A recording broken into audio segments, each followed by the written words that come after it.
We're going to start with the system at 7:01. I want to play this for you, and then we're going to talk about it. Let's start there.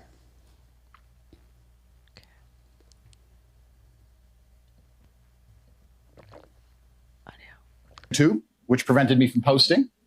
It's got a strike, no big deal.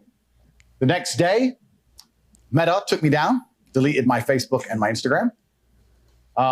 The press came out at exactly the same time in sync, saying that I'm a misogynistic, dangerous person, that I'm harmful, that I am the reason that the world is not a perfect place, world hunger, you name it, all my fault.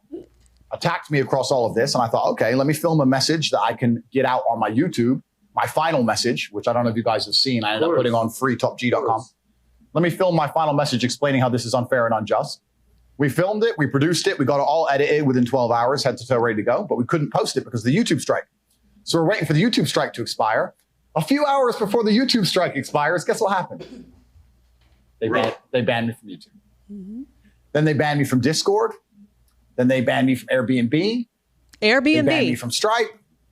I can't even remember. Airbnb. It was just emails coming in faster than you could believe. Banned. So it wasn't just the socials. Oh, no. The Matrix presses a button, my friend. Yeah. And every app on your phone stops working. Uber. You name it. Uber. Stop. You name it. Wait, you can't use Uber? Well, I can use Uber. You just start a new account, right? But yeah. Oh, sorry, Uber. Catch me. But your main account on Uber was taken. They take everything from you. Everything. Coordinated effort all at once. Coordinated effort all at once. Every single one of them just goes, no. Delete. And they come at you and they come at you with everything. And Stripe. Banks. Payment processing. And banks. UK-based banks as well. High Street, banks. But I can name Santander, HSBC, Barclays, etc. all at the same time. Banks. Oh, no, sorry. To change, we've decided because blah, blah, some bullshit, some letter, close your accounts. Mm-hmm. So they take all your banking, they take your payment processing, they take all your social media presence. They take your Discord, they take your Skype, they take all your accounts, your ability to communicate with people, and then they lie about you in the press. Okay. And then, so there you have it. That's how it goes, by the way. He's not lying.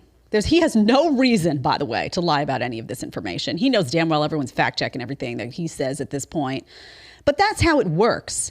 That should fucking scare everybody. You should be terrified watching that. This is a guy who just has an opinion. He doesn't have a record. He's not a criminal. He's just a guy out there saying stuff, words. Why a coordinated attack? So I want you to pay attention to how this happened to him, because the fact that this hit places like Airbnb, the fact that this hit things like Uber, your bank accounts, for what? That goes to show you that somebody at the top presses a button and it's just like all the Christmas tree lights go on. And all of a sudden, you're just shut out. So the point is not to remove you from YouTube or to remove you from social media. That's not the point. The point is to terrify your ass, to put you into a mode where you are terrified to speak your mind.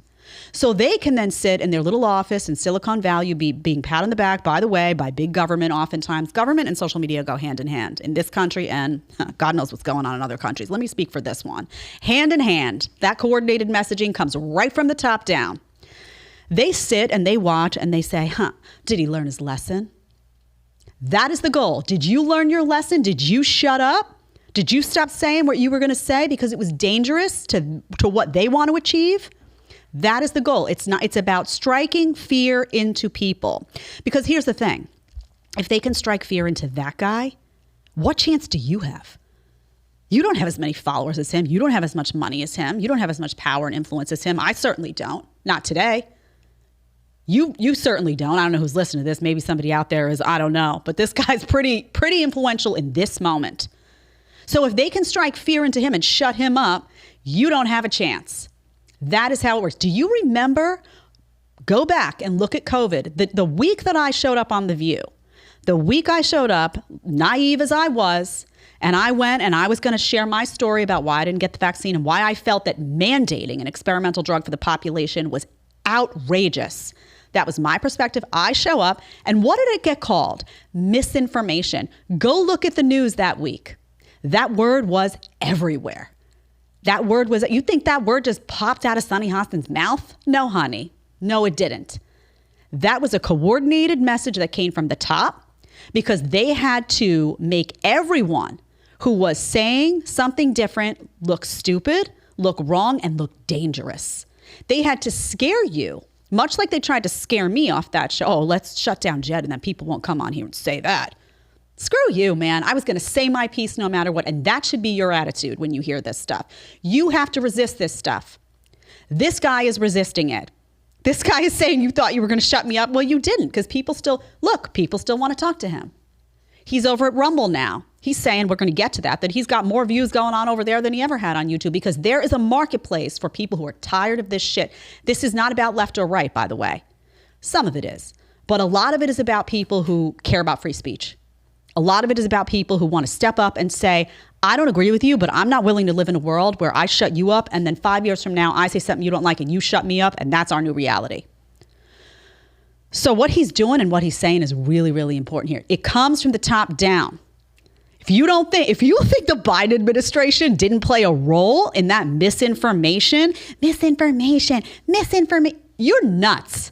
In the same way that you learned that the CDC and the teachers unions were colluding, this is all a top-down strategy. This is what he's talking about when he talks about the system.